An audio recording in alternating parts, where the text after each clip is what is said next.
గురించి చెప్పుకుంటారు. ఆయనకి ఒక లైబ్రరీ సినిమా ఇస్తున్నాం డెఫినెట్గా. ఫ్యాన్ షోలు కానీ ఫస్ట్ డే షోస్ కానీ ఫ్యాన్స్ చాలా వీరంగా అయిపోతుంది. స్క్రీన్లు తగలబెట్టడం, తర్వాత చైర్లు కుర్చీలు అన్ని అనుకోని సంఘటనలు జరుగుతుంది. అంటే ఇప్పుడు ఇలాంటి పరిస్థితుల్లో హీరోలకి ప్రొడ్యూసర్లకి కొంచెం బాధ్యత పెరిగింది. అంటే ఈ సినిమా ఇట్లాంటి సంఘటనల తర్వాత మీరు ఎలాంటి జాగ్రత్తలు తీసుకుంటారు?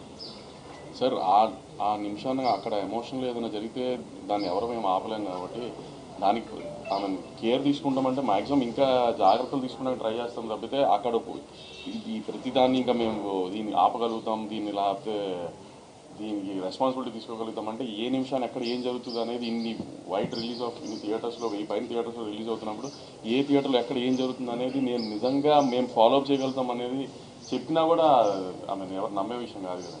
సో ఎక్కడైనా జరిగితే దాన్ని కేర్ తీసుకోవడం చేయగలుగుతాం తప్పితే ఎంత మ్యాక్సిమం అవాయిడ్ చేయడానికి ట్రై చేయొచ్చు, అవాయిడ్ చేస్తాం.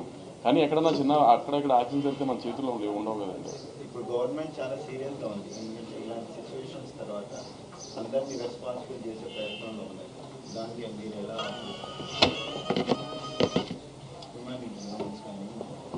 సార్ ఇప్పుడు మొన్న జరిగింది ఒక అన్ఫార్చునేట్ ఇన్సిడెంట్. సో అట్లాంటి ఇంకా జరగకుండా చూసుకుంటామే మా ప్రయత్నం కూడా అండి. దాన్ని ఇప్పుడు ఎవరు దాన్ని సపోర్ట్ చేయరు కదండి. అలాంటి జరగాలని అనుకోకుండా జరిగింది. ఇంకా అలాంటి జరగకుండా మేము చాలా జాగ్రత్త పడతాం. గవర్నమెంట్తో పాటు మేము కూడా చాలా జాగ్రత్త తీసుకుంటాం. ఇంకా థియేటర్కి వెళ్ళి సినిమా చూడడం సెలబ్రిటీస్ అనేది ఇప్పుడు చాలా ఛాలెంజింగ్గా ఉంది. దాన్ని కొనసాగిస్తారా? దానికి ఏమైనా అడ్డుకట్ చేస్తారా? అది హీరోలు డిసైడ్ చేసుకుంటారు కదండి, మేము కాదు.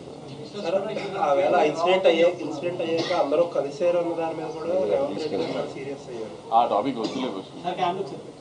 ఆమె డాకు మహారాజు గురించే మాట్లాడుకుందాం ఇంకెంతసేపు.